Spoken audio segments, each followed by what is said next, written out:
Documento 194. El advenimiento del Espíritu de la Verdad.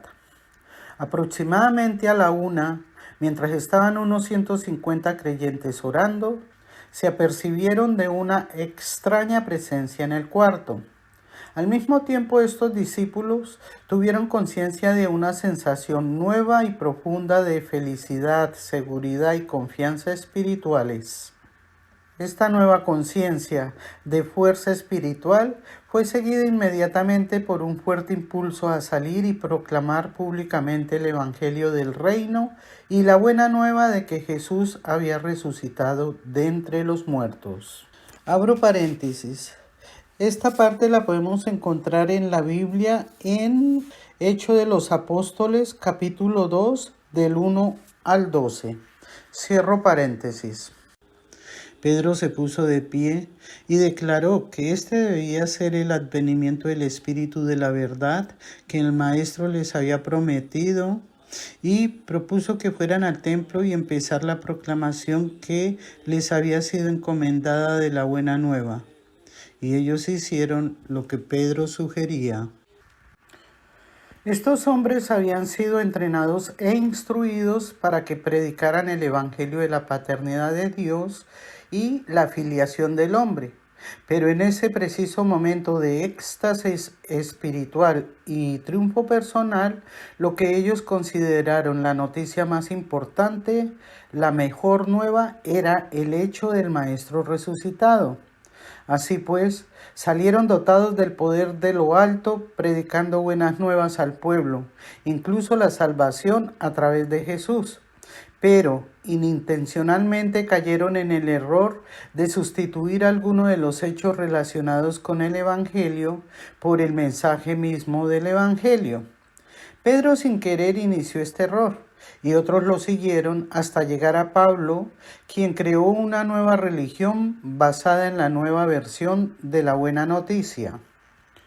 El Evangelio del Reino es el hecho de la paternidad de Dios, combinado con la verdad resultante de la filiación hermandad de los hombres.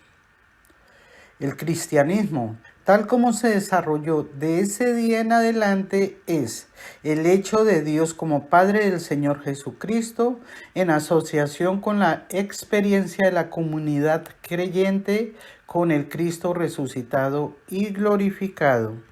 No es extraño que estos hombres infusos por el Espíritu se aferraran de esta oportunidad para expresar su sentimiento de triunfo sobre las fuerzas que habían tratado de destruir a su maestro y poner fin a la influencia de sus enseñanzas. En un momento como este, era más fácil recordar la asociación personal con Jesús y entusiasmarse con la certeza de que el Maestro aún vivía, que su amistad no había terminado y que en efecto el Espíritu había descendido sobre ellos como Él lo había prometido. Estos creyentes se sentían de pronto trasladados a otro mundo, a una nueva existencia de gozo, poder y gloria. El Maestro les había dicho que el reino vendría con poder, y algunos de ellos pensaron que comenzaban a discernir lo que Él quería decir. Cuando se toma todo esto en consideración, no es difícil comprender cómo estos hombres llegaron a predicar un nuevo evangelio sobre Jesús en lugar de su mensaje anterior de la paternidad de Dios y de la fraternidad de los hombres. El sermón de Pentecostés. Los apóstoles habían permanecido ocultos durante 40 días. Ocurrió que este día era el festival judío de Pentecostés, y miles de visitantes de todas partes del mundo se encontraban en Jerusalén. Muchos habían llegado para la festividad, pero la mayoría se había quedado en la ciudad desde la Pascua.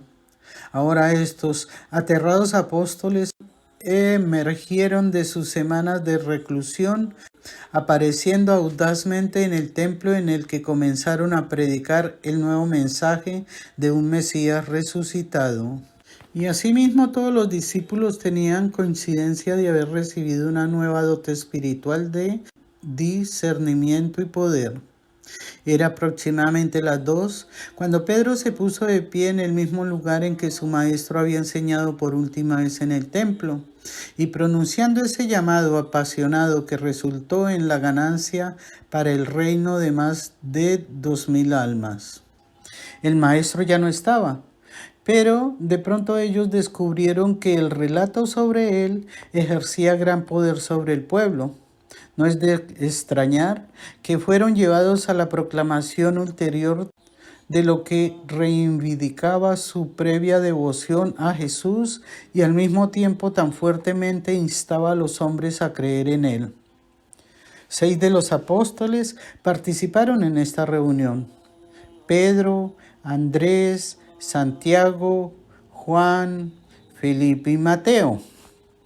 Hablaron más de 1 hora y media y pronunciaron mensajes en griego, hebreo y arameo, así como también algunas pocas palabras en otras lenguas de las que tenían un ligero conocimiento.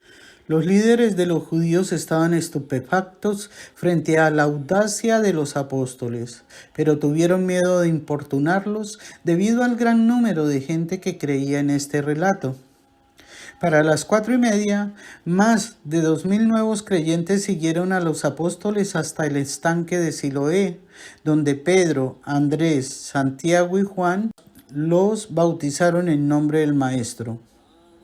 Ya era de noche cuando terminaron de bautizar a la multitud.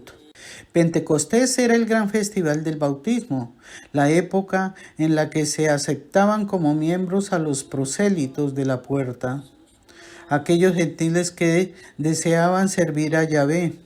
Por lo tanto, era más probable que grandes números de judíos y gentiles se sometieran al bautismo en este día. Al hacerlo, no se separaban de manera alguna de la fe judía. Aún por cierto tiempo después, los creyentes de Jesús constituyeron una secta dentro del judaísmo.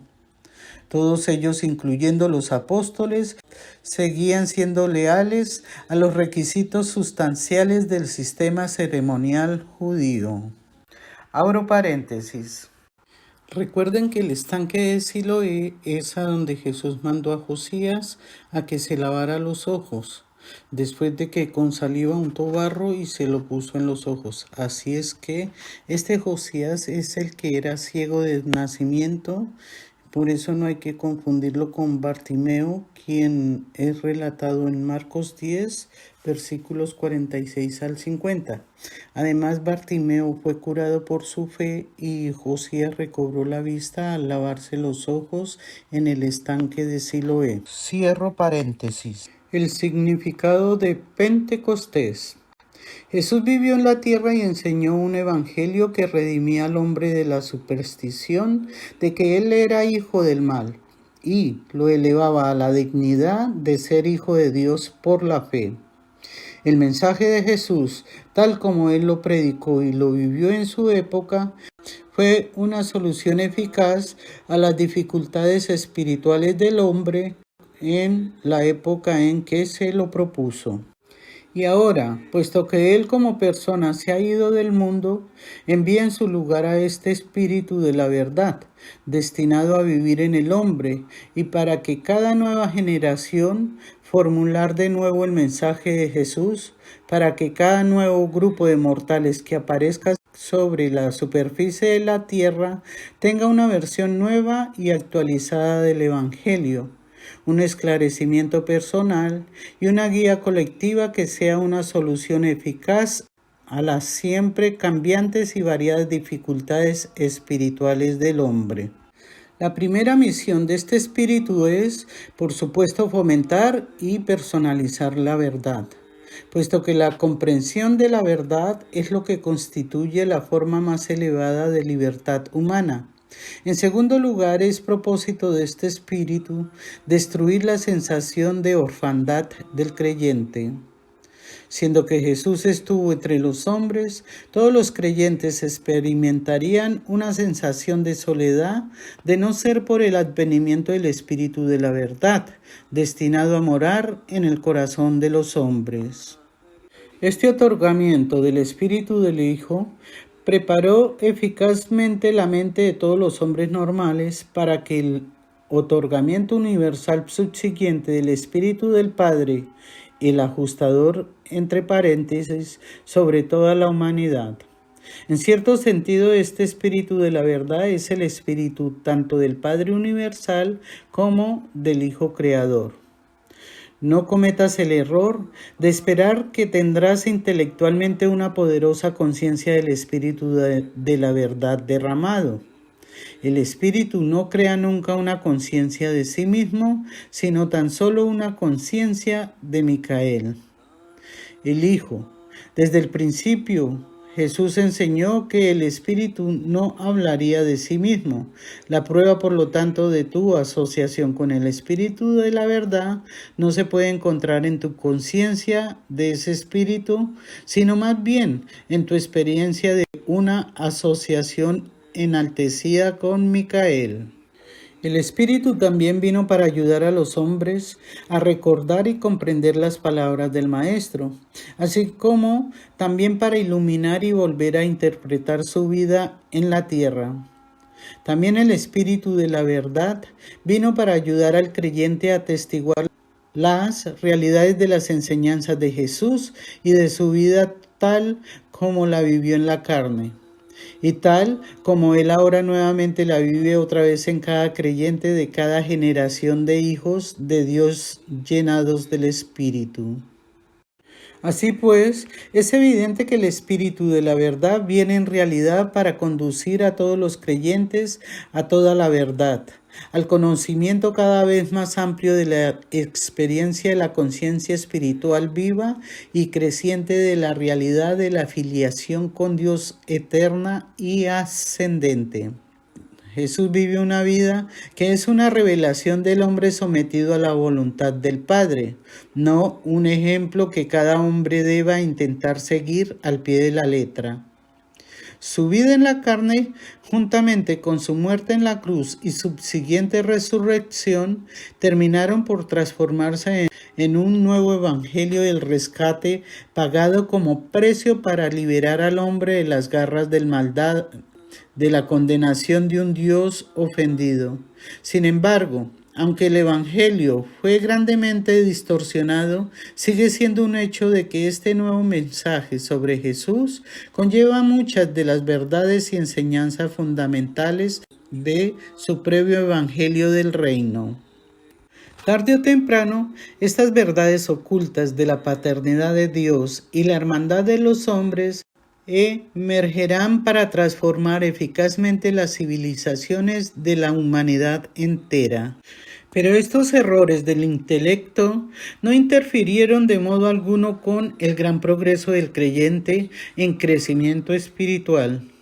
En menos de un mes, después del advenimiento del Espíritu de la verdad, los apóstoles progresaron espiritualmente como individuos más que durante los casi 4 años de asociación personal y amante con el Maestro. Tampoco interfirió en modo alguno esta situación del Evangelio Salvador de la verdad de la filiación con Dios por el hecho de la resurrección de Jesús, con la rápida difusión de sus enseñanzas. Al contrario, el hecho de que nuevas enseñanzas sobre su persona y resurrección opacaron el mensaje de Jesús pareció facilitar grandemente la predicación de la buena nueva. El término bautismo del Espíritu, cuyo uso comenzó a generalizarse alrededor de esta época, significó simplemente la recepción consciente de este don del Espíritu de la verdad y el reconocimiento personal de este nuevo poder espiritual como acrecentimiento de todas las influencias espirituales y previamente experimentadas por las almas conocedoras de Dios. Abro paréntesis. A pesar de que el Edicto de Milán, conocido también como la tolerancia del cristianismo, fue promulgado en el año 313, en el que se establecía la libertad de religión, dio fin a las persecuciones dirigidas por las autoridades romanas contra los cristianos, comenzó años más tarde la llamada Caza de Brujas, donde se perseguían cristianos avanzados espiritualmente. quienes mayoría eran juzgados y quemados por orden de la Inquisición, quienes los consideraba herejes debido a sus prácticas, visiones o rituales no aceptadas por la Iglesia. Con este acto se estancó el avance espiritual y el mirar con los ojos del Espíritu, no con los ojos de la carne del que habló Jesús a sus apóstoles.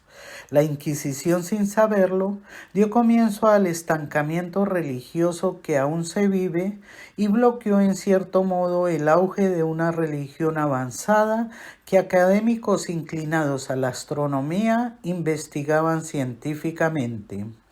Muchos de ellos fueron juzgados por herejía y mayoría terminó en la hoguera. Algunos de ellos son Juana de Arco, Giulio César Vinini, Giordano Bruno, Galileo Galilei, Jan Hus, Pietro di Abano. Cierro paréntesis.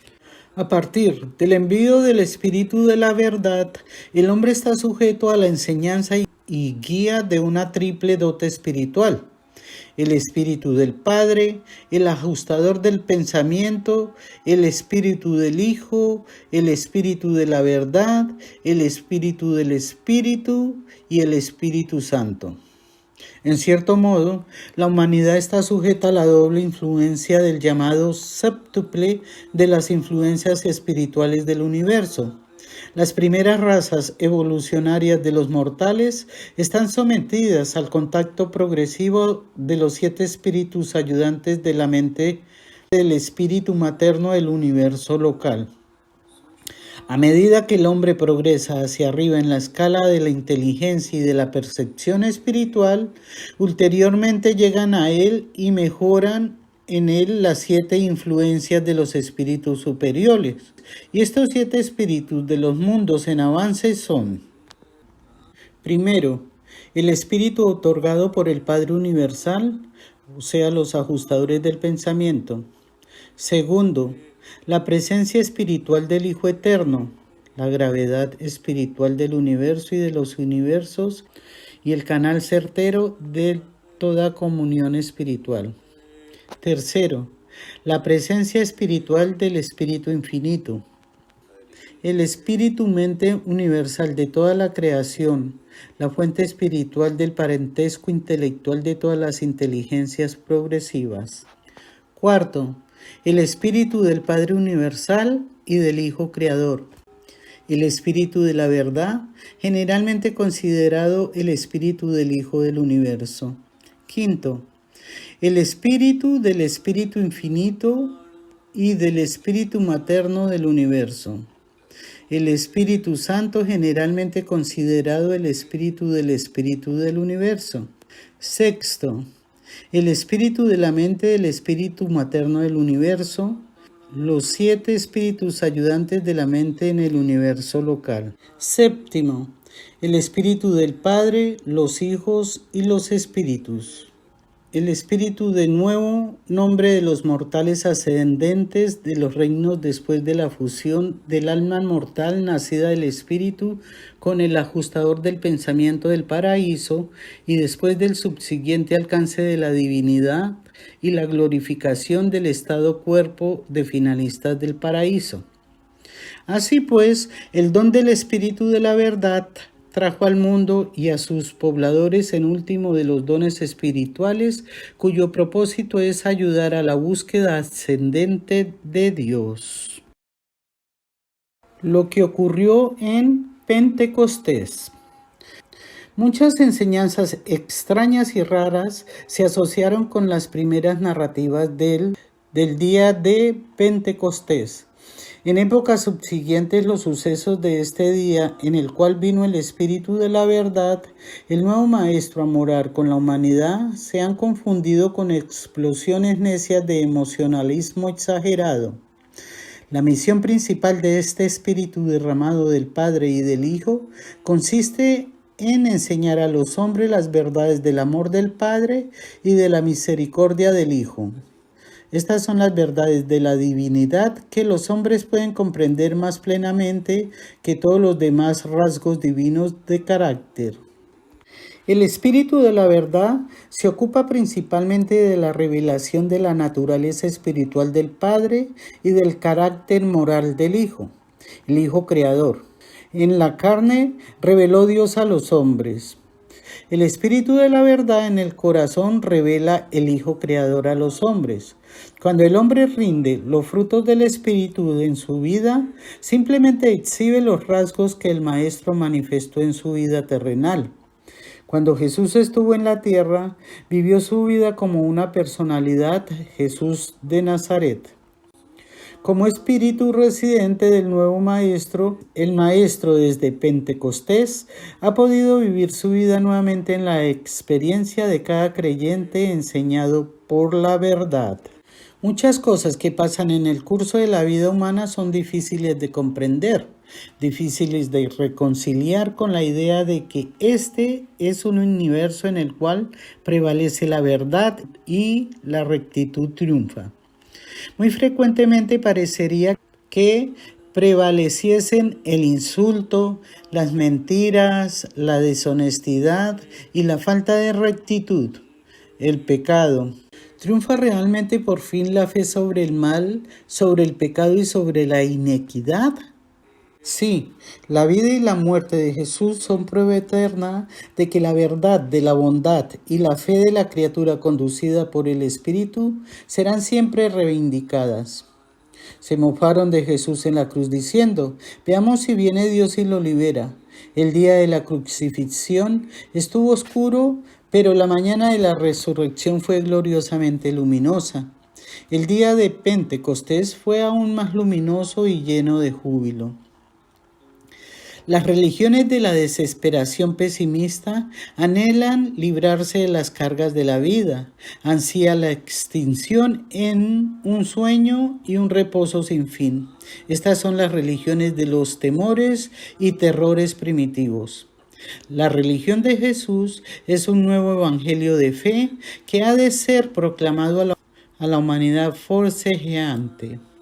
Esta nueva religión está fundada en la fe, la esperanza y el amor.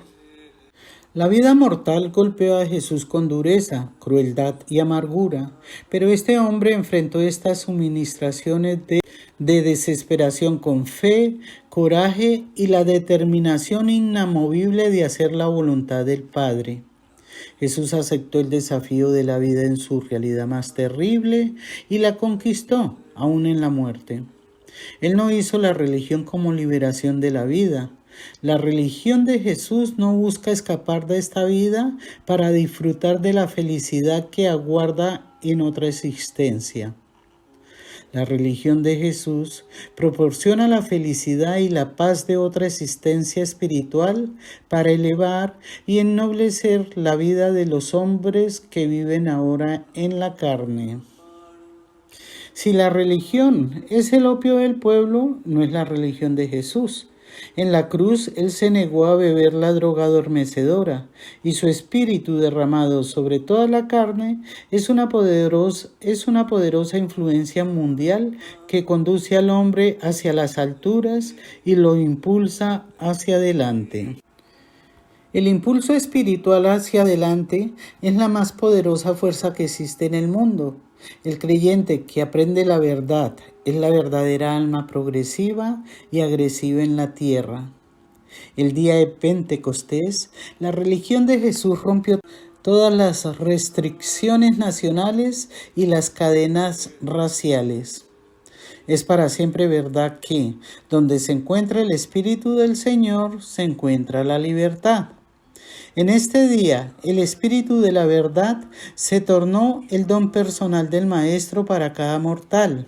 Este espíritu fue otorgado con el propósito de calificar a los creyentes para que prediquen más eficazmente el Evangelio del Reino, pero ellos confundieron la experiencia de recibir el Espíritu derramado con una parte del nuevo Evangelio que inconscientemente estaban formulando. No pasáis por alto el hecho de que el Espíritu de la verdad fue otorgado a todos los creyentes sinceros. Este don del Espíritu no vino solamente a los apóstoles. Los 120 hombres y mujeres congregados en el aposento superior recibieron el nuevo maestro, así como lo hicieron también todos los del corazón honesto en todo el mundo. Este nuevo maestro fue otorgado a la humanidad, y todas las almas lo recibieron según su amor y la verdad y su capacidad de captar y comprender las realidades espirituales. Por fin, la religión verdadera se libera de la custodia de los sacerdotes y de todas las castas sagradas y encuentran su manifestación real en el alma de cada hombre. La religión de Jesús fomenta el tipo más alto de civilización humana, porque crea el tipo más alto de personalidad espiritual y proclama la condición sagrada de una persona. La llegada del Espíritu de la Verdad en Pentecostés posibilitó una religión que no es ni radical ni conservadora, ni antigua ni nueva. No está dominada ni por los viejos ni por los jóvenes. El hecho de la vida terrenal de Jesús provee un punto fijo para el ancla del tiempo, mientras que el otorgamiento del Espíritu de la Verdad provee la expansión eterna y el crecimiento interminable de la religión que Él vivió y del Evangelio que Él proclamó. El Espíritu guía toda verdad. Es el Maestro de una religión en expansión y constante crecimiento, de progreso sin fin y desarrollo divino. Este nuevo Maestro se revela por siempre para el creyente que busca la verdad, lo que estuvo tan divinamente contenido en la persona y naturaleza del Hijo del Hombre. Las manifestaciones asociadas con el advenimiento del nuevo Maestro y la recepción de la predicación de los apóstoles por parte de hombres de distintas razas y naciones reunidos en Jerusalén señalan la universalidad de la religión de Dios. El Evangelio del Reino no debía identificarse especialmente con ninguna raza, cultura o idioma. Este día de Pentecostés presenció el gran esfuerzo del Espíritu por liberar la religión de Jesús de las cadenas judaicas. Aún después de esta demostración del derramamiento del Espíritu sobre la carne, los apóstoles al principio trataron de imponer los requisitos del judaísmo a sus conversos. Aún Pablo tuvo problemas con sus hermanos jerosolimitanos porque se negó a someter a los gentiles a estas prácticas judías. Ninguna religión revelada puede difundirse a todo el mundo si comete el serio error de dejarse imbuir por alguna cultura nacional o asociarse con prácticas raciales, sociales o económicas ya establecidas. El otorgamiento del Espíritu de la Verdad aconteció independientemente de toda forma, ceremonia, lugar sagrado y conducta especial por parte de los que lo recibieron, la plenitud de su manifestación. Cuando el Espíritu descendió sobre los que se encontraban en el aposento superior, ellos simplemente estaban sentados allí, después de haber orado en silencio. El Espíritu descendió tanto en el campo como en la ciudad. No fue necesario que los apóstoles se retiraran a un lugar aislado y que pasaran años de meditación solitaria para recibir el Espíritu. Para siempre, Pentecostés disocia la idea de la experiencia espiritual del concepto de un medio ambiente particularmente favorable. Pentecostés, con su don espiritual, fue concebido para liberar por siempre la religión del maestro de toda dependencia de la fuerza física. Los maestros de esta nueva religión ya cuentan con armas espirituales. Deben salir para conquistar al mundo con una capacidad infalible para perdonar, incomparable buena voluntad y amor abundante. Están equipados para sobrecoger el mal con el bien, para vencer el odio con el amor y para destruir el temor con la valiente y viva fe de la verdad. Jesús ya había enseñado a sus seguidores que su religión no era nunca pasiva. Sus apóstoles debían tomar siempre una posición activa y positiva en su suministro de misericordia y en sus manifestaciones de amor. Ya no consideraban estos creyentes a Yahvé como el Señor de las huestes, ahora consideraban a la Deidad eterna como Dios y Padre del Señor Jesucristo. Por lo menos hicieron este progreso, aunque en cierta medida no supieron captar plenamente la verdad de que Dios es también el Padre espiritual de cada individuo. Pentecostés dotó al hombre mortal con el poder para perdonar las injurias personales, para mantenerse dulce en medio de las injusticias más graves, para permanecer inamovible frente al peligro más tremendo y para desafiar a los males del odio y de la ira mediante actos audaces de amor y paciencia. Urantia ha pasado por la destrucción de tremendas guerras a través de su historia. Todos los participantes de estas grandes luchas fueron derrotados. Tan solo hubo un vencedor. Tan solo uno salió de esas luchas amargas con una mejor reputación elevada. Ese fue Jesús de Nazaret y su evangelio de sobrecoger el mal con el bien. El secreto de una civilización mejor está encerrado en las enseñanzas del Maestro sobre la buena voluntad del amor y la confianza mutua. Hasta Pentecostés, la religión tan solo había revelado al hombre que buscaba a Dios. A partir de Pentecostés, el hombre aún estaba buscando a Dios, pero brilla sobre el mundo el espectáculo de Dios que también busca al hombre y que envía su espíritu para que more en él cuando lo haya encontrado. Antes de las enseñanzas de Jesús, que culminaron en Pentecostés, las mujeres prácticamente no tenían posición espiritual alguna en los dogmas de las religiones más viejas. Después de Pentecostés, en la hermandad del reino, la mujer se encontró ante Dios en igualdad de condiciones que el hombre. Antes de las enseñanzas de Jesús que culminaron en Pentecostés, las mujeres prácticamente no tenían posición espiritual alguna en los dogmas de las religiones más viejas. Después de Pentecostés, en la hermandad del reino, la mujer se encontró ante Dios en igualdad de condiciones que el hombre. Entre los 120 que recibieron esta visitación especial del Espíritu, había muchas de las discípulas, y ellas compartieron estas bendiciones en igual medida que con los creyentes varones. El hombre ya no puede presumir monopolizar el ministerio del servicio religioso.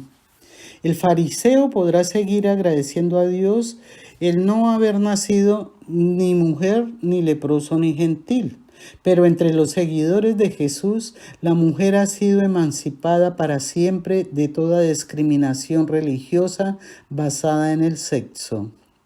Pentecostés obliteró toda discriminación religiosa fundada en la distinción racial, las diferencias culturales, las castas sociales o los prejuicios en cuanto al sexo. No es de extrañar que estos creyentes de la nueva religión clamaran a gritos: allí donde se encuentra el Espíritu del Señor, se encuentra la libertad. Tanto la madre como un hermano de Jesús estaban presentes entre los 120 creyentes. Como miembros de este grupo común de discípulos, también recibieron el Espíritu esparcido. No recibieron mayor cantidad del buen don que sus semejantes. Los miembros de la familia terrenal de Jesús no recibieron dones especiales. Pentecostés marcó el fin de los sacerdocios especiales y toda creencia en las familias sagradas. Antes de Pentecostés, los apóstoles habían renunciado a mucho por Jesús.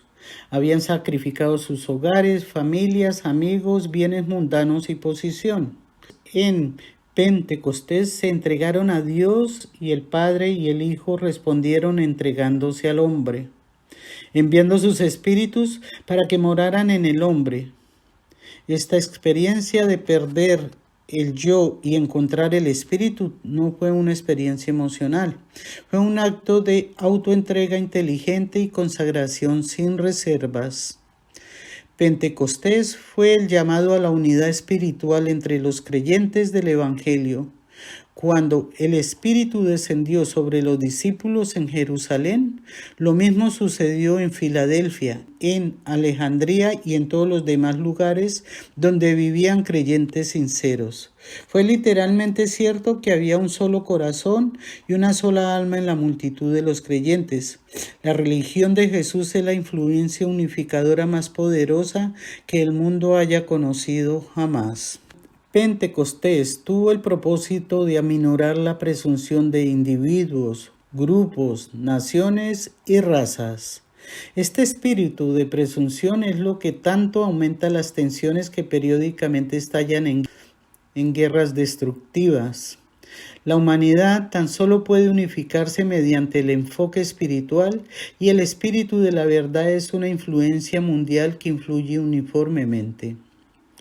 La llegada del Espíritu de la verdad purifica el corazón humano y conduce al que lo recibe a formular un propósito de vida dedicado exclusivamente a hacer la voluntad de Dios y promover el bienestar de los hombres. El espíritu material del egoísmo ha sido neutralizado en este nuevo otorgamiento espiritual de altruismo. Pentecostés entonces y ahora significa que el Jesús de la historia se ha tornado en el Hijo Divino de la experiencia viviente. La felicidad de este espíritu derramado, cuando se experimenta conscientemente en la vida humana, es tónico para la salud, estímulo para la mente y energía infalible para el alma. La oración no trajo al Espíritu en el día de Pentecostés, pero en mucho determinó la capacidad de receptividad que caracterizó a cada creyente. La oración no convence al corazón divino de la generosidad de su don, pero muy a menudo cava canales más amplios y profundos por los que pueden correr los dones divinos del corazón y el alma de los que de este modo recuerdan mantener ininterrumpida la comunión con su Hacedor mediante la oración sincera y la oración verdadera. Los comienzos de la Iglesia cristiana. Cuando Jesús fue tan repentinamente arrestado por sus enemigos y tan rápidamente crucificado entre dos ladrones, sus apóstoles y discípulos cayeron en una desmoralización total. La idea de su maestro arrestado, atado con cuerdas, azotado y crucificado fue demasiado aún para los apóstoles. Olvidaron sus enseñanzas y advertencias. Podía, por cierto, haber sido un profeta poderoso en obra y en palabra delante de Dios y de todo el pueblo, pero difícilmente podía ser el Mesías que ellos esperaban que restaurara el reino de Israel. Después viene la resurrección, que los delibera de la desesperanza y les devuelve su fe en la divinidad del Maestro. Una y otra vez lo ven y hablan con él, y él los lleva al oliveto, en donde se despide de ellos y les dice que vuelve a donde el Padre. Les ha dicho que permanezcan en Jerusalén hasta que reciban el poder, hasta que llegue el Espíritu de la verdad.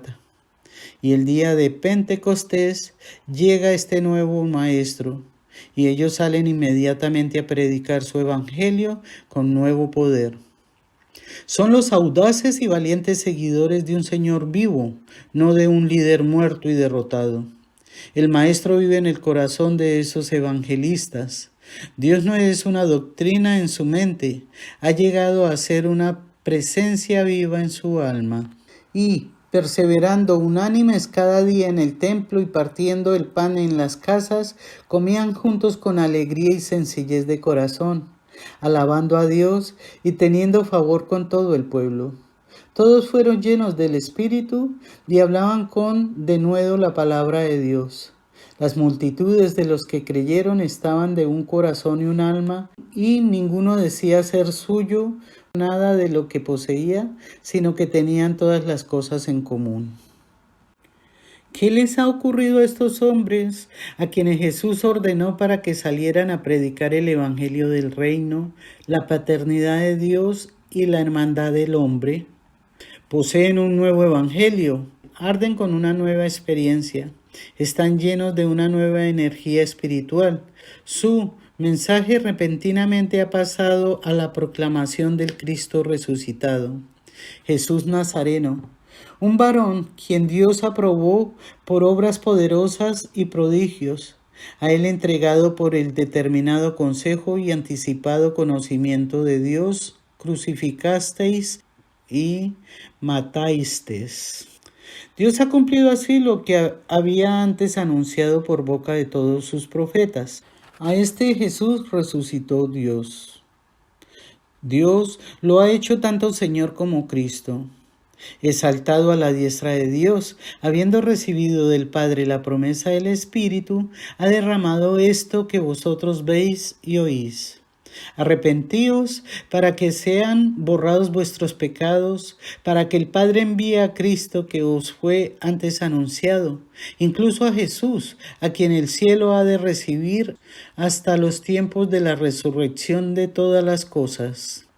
El Evangelio del Reino, el mensaje de Cristo súbitamente se han transformado en el Evangelio del Señor Jesucristo. Ahora proclamaban los hechos de su vida, muerte y resurrección, y predicaban la esperanza de su pronto retorno a este mundo para terminar la obra que comenzó. Así el mensaje de los primeros creyentes tenían que ver con predicar los hechos de su primer advenimiento y con enseñar la esperanza de su segundo advenimiento, un acontecimiento que ellos consideraban ser muy próximo.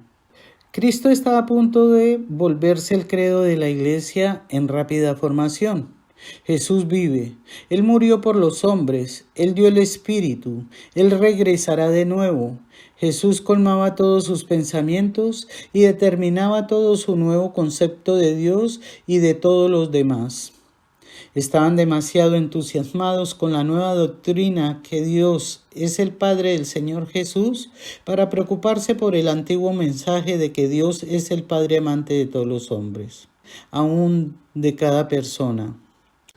Es verdad que de estas primeras comunidades de creyentes brotó una maravillosa manifestación de amor fraternal y de inigualada buena voluntad.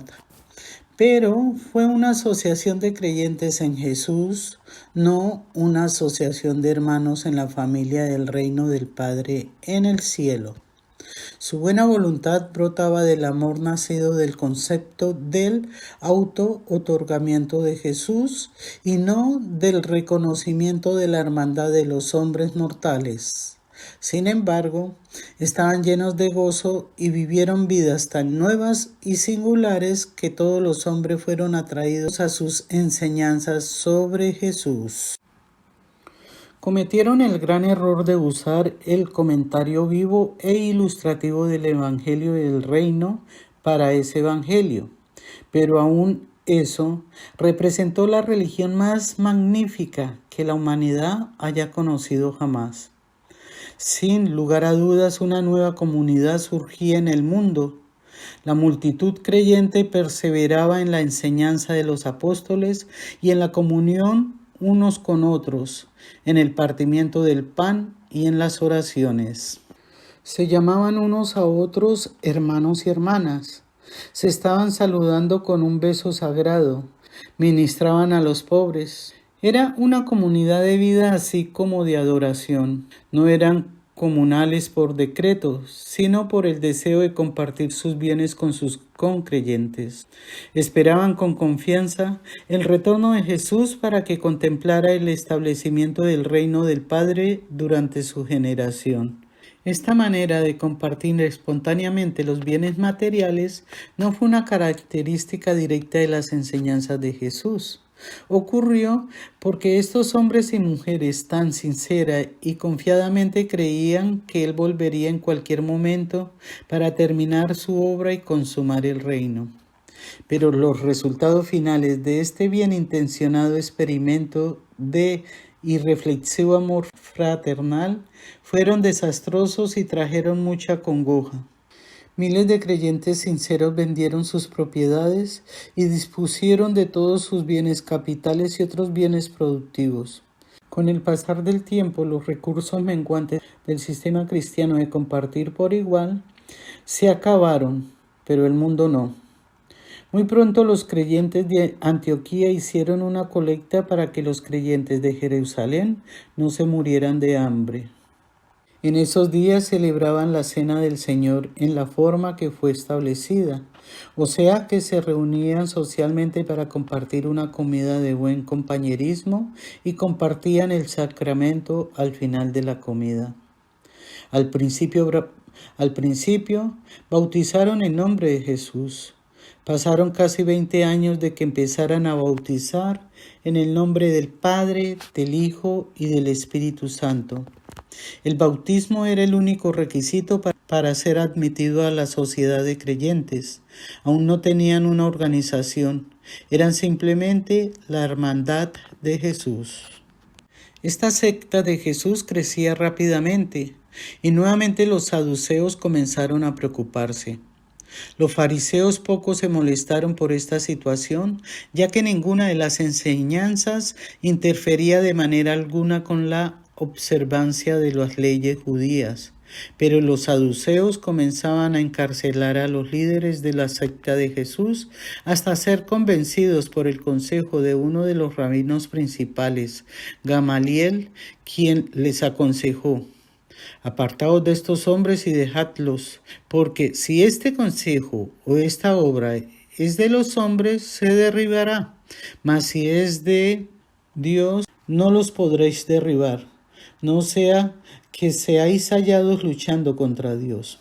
Decidieron seguir el consejo de Gamaliel y sobrevino un periodo de paz y calma en Jerusalén, durante el cual el nuevo evangelio sobre Jesús se difundió rápidamente. Abro comillas, los saduceos, también conocidos como sodoquitas, son los descendientes del sumo sacerdote Sadoc de la época de Salomón. Cuando David ya estaba postrado en cama, su hijo Absalón se quiso coronar rey por ser el mayor de sus hijos. Pero David le había prometido a Betsabé que Salomón sería su sucesor. Entonces, al darse cuenta David de lo que quería hacer Absalón, encomendó al sacerdote Sadoc, nieto de Aarón, para que fuera con otros sacerdotes en busca de Salomón para que lo ungieran a él como rey. Este relato aparece en Primera de Reyes, capítulo 1, de 28 al 35. Cierro comillas. Los fariseos. Los fariseos eran una secta religiosa influyente dentro del judaísmo en la época de Cristo y de la iglesia primitiva. Se les conocía por su énfasis en la piedad personal y aceptaban la tradición oral además de la ley escrita, y por enseñar que todos los judíos debían observar las más de 600 leyes de la Torá, incluidos los rituales relativos a la purificación ceremonial. Jesús comparó a los fariseos con la taza que está limpia por fuera, pero sucia por dentro. Esto lo encontramos en Mateo 23, versículos 25 al 26. Los fariseos ponían mucha atención a las ordenanzas y los hechos exteriores que le daban la apariencia de ser rectos, pero no les preocupaba realmente ser rectos en su corazón. Cierro comillas. Así pues, todo anduvo bien en Jerusalén hasta la época de la llegada de los griegos en grandes números desde Alejandría. 2 de los discípulos de Rodán llegaron a Jerusalén e hicieron muchos conversos entre los helenistas. Entre sus primeros conversos fueron Esteban y Bernabé. Estos hábiles griegos no compartían el punto de vista judío y no se conformaban adecuadamente con el modo judío de adorar y con otras prácticas ceremoniales. Fueron las asociaciones de estos creyentes griegos las que dieron fin a las relaciones pacíficas entre la hermandad de Jesús y los fariseos y seduceos. Esteban y sus asociados griegos comenzaron a predicar más como había enseñado Jesús. y esto los llevó inmediatamente a un conflicto con los potentados judíos. En uno de los sermones públicos de Esteban, cuando llegó a la porción objetable de su discurso, dispensaron con todas las formalidades de un juicio y lo apedrearon a muerte allí mismo. Esteban, el líder de la colonia griega de creyentes en Jesús en Jerusalén, fue así el primer mártir de la nueva fe y la causa específica de la organización formal de la Iglesia cristiana inicial. Esta nueva crisis fue enfrentada mediante el reconocimiento de que los creyentes ya no podían seguir como secta dentro de la fe judía. Todos estuvieron de acuerdo en que debían separarse de los no creyentes. Y dentro de un mes después de la muerte de Esteban, la iglesia de Jerusalén ya había sido organizada bajo el liderazgo de Pedro y Santiago, el hermano de Jesús, había sido nombrado jefe titular. Entonces estallaron las nuevas y continuas persecuciones de los judíos, de manera tal que los instructores activos de la nueva religión sobre Jesús, que posteriormente en Antioquía fue llamada cristianismo, salieron a los confines del imperio proclamando a Jesús. Al llevar este mensaje antes de los tiempos de Pablo, el liderazgo estaba en manos de los griegos, y estos primeros misioneros, así como también los posteriores, siguieron las huellas de la antigua marcha de Alejandro, yendo camino de Gaza y Tiro a Antioquía, luego a Asia Menor y Macedonia, y de allí a Roma y a todos los confines del imperio. Abro paréntesis. Esteban fue elegido por la multitud de discípulos que seguían a los apóstoles, que se dedicaron a predicar el Evangelio después de que Jesús ascendió a los cielos. En Hechos de los Apóstoles lo relatan en el capítulo 6, versículos 1 al 6. Después, también la muerte de Esteban es relatada en el capítulo 7, versículos 54 al 60. Cierro paréntesis.